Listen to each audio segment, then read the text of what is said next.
What is new about this initiative is that it's going to be tackling the root causes of cancer at the conceptual level. So we want physical scientists to think about why does cancer exist in the first place? What is its role in the great biological scheme of things as life has evolved over the last several 100 million years? And within the human body, how is the cancer behaving as a physical object? So we have tumours, we have individual cancer cells, we have metastatic cancer, and very little is known about the physical processes that are going on. Life is pretty smart. It's learned a lot of tricks over the billions of years that it has evolved. And naive ideas about let's just knock out this gene or switch on that gene or something, you can have limited successes, but somehow it's like moving the bump in the carpet. It reappears somewhere else. The traditional approach to cancer is it's a disease to be cured.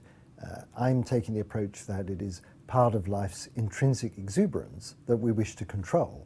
We don't have to cure cancer. All we need to do is to find ways of preventing it taking over and destroying the body of the host.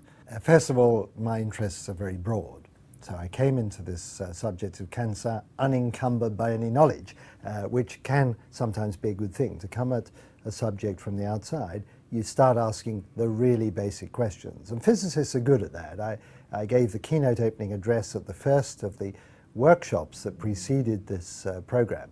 And I said the advantage of getting physicists in on the act is that they can ask really basic questions seemingly without embarrassment.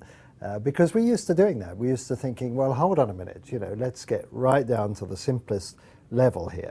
What is going on, and explain this to me.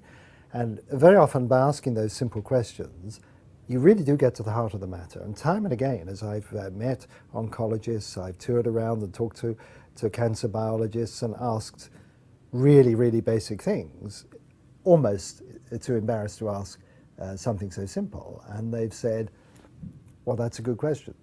And they will either say nobody knows the answer, or nobody's studied this yet, or we've never thought of that before.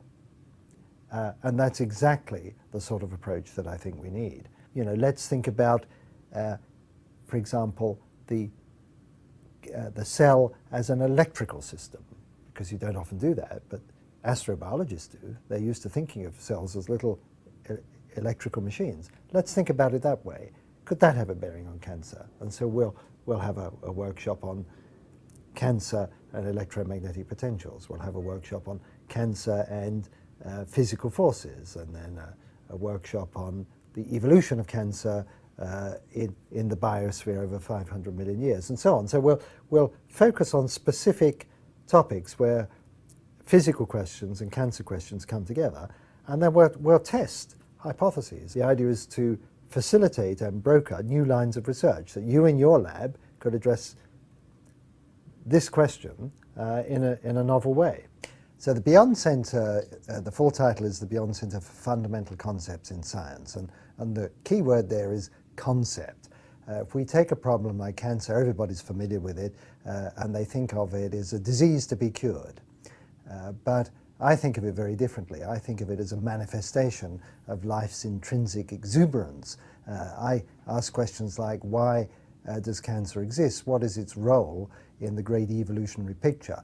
Every multicellular organism, more or less, has cancer. Cancer is manifested, it's not just a human thing, it's manifested throughout the plant and animal kingdom. It's got something to do with multicellularity. So this is a 500 million year experiment in biology that's gone a bit wrong because we tend to think of cancer as a damaging thing, and certainly for human beings we would like to control it. We don't have to cure it, we just have to understand it and control it. I was told there were 1 million published papers in cancer research, 1 million papers. So you imagine the amount that has been found out about this subject, but it's not reflected in the success of treatment. That here and there have been a number of spectacular advances, so some cancers have been more or less cured completely. But the majority, the big killer cancers, the ones that we know about, breast cancer, lung cancer, prostate cancer, these ones pancreatic cancer. These ones, at best, the progress has been incremental. And so you look at the statistics, and it's a little bit of improvement each year, and there are better drugs and so on. But the drugs are very much trial and error, that they're some sort of biochemical understanding or molecular biology understanding behind those drugs. But it's been very much a matter of let's try this, let's try that, this seems to work, maybe we use these drugs in combination and so on. And whilst all these little incremental steps, these baby steps are very welcome, they may represent an extra year of life for somebody, what we don't see is that truly major conceptual breakthrough that we've seen in other subjects.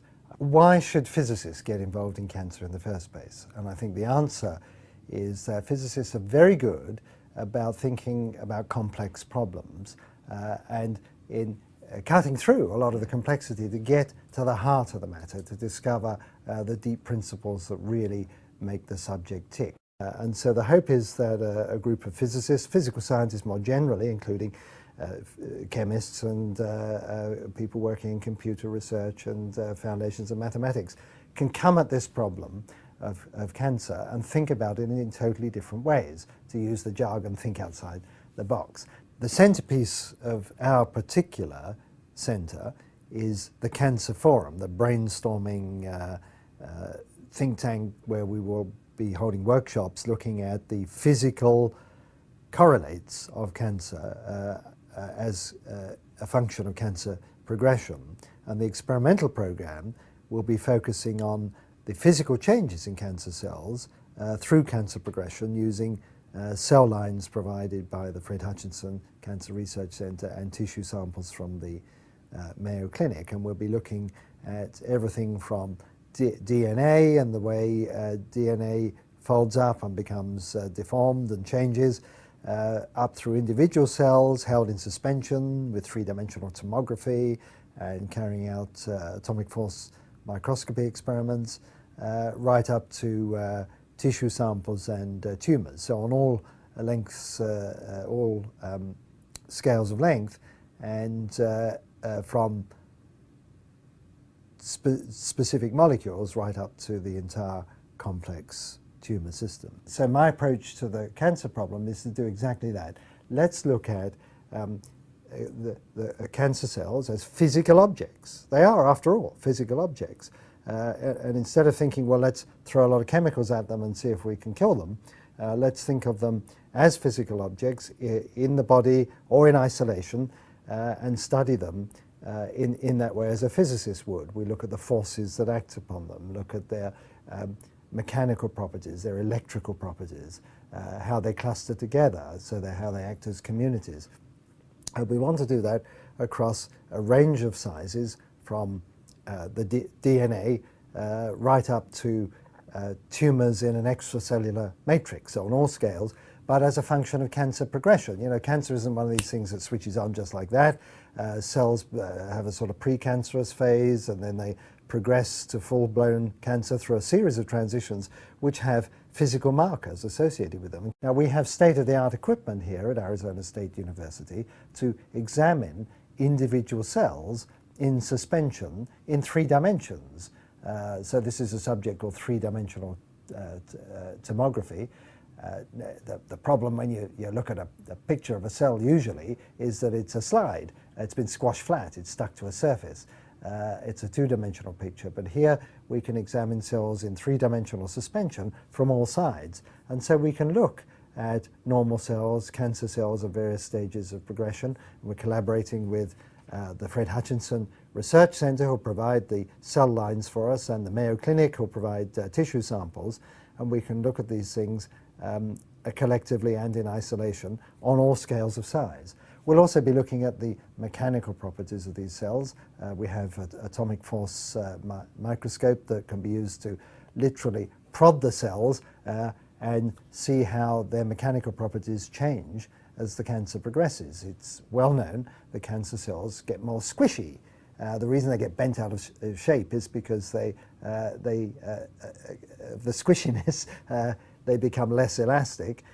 Nobody really knows what the reason for that is, whether this is something just to do with the membrane of the cell or the so-called cytoskeleton, all these little tubes inside the cells that pull like ropes, they're being affected as well. The nucleus of the cell can be affected. We want to know what's going on to these cells, why they're becoming squishy, and how does that affect the chances of the cancer cell. Is it that by being squishier they can be more successful in survival? And then can we approach the problem of controlling cancer by controlling their mechanical environment in some way? Instead of thinking about switching on genes and chemical pathways and all these complicated things, maybe we just need to control their physical environment. We've got very simple variables like temperature and pressure and force and electric potential. These are the tools of the trade of physicists. Let's bring those to bear on cancer, and it is astonishing what has already been discovered about how simple mechanical forces affect the way cancer cells behave.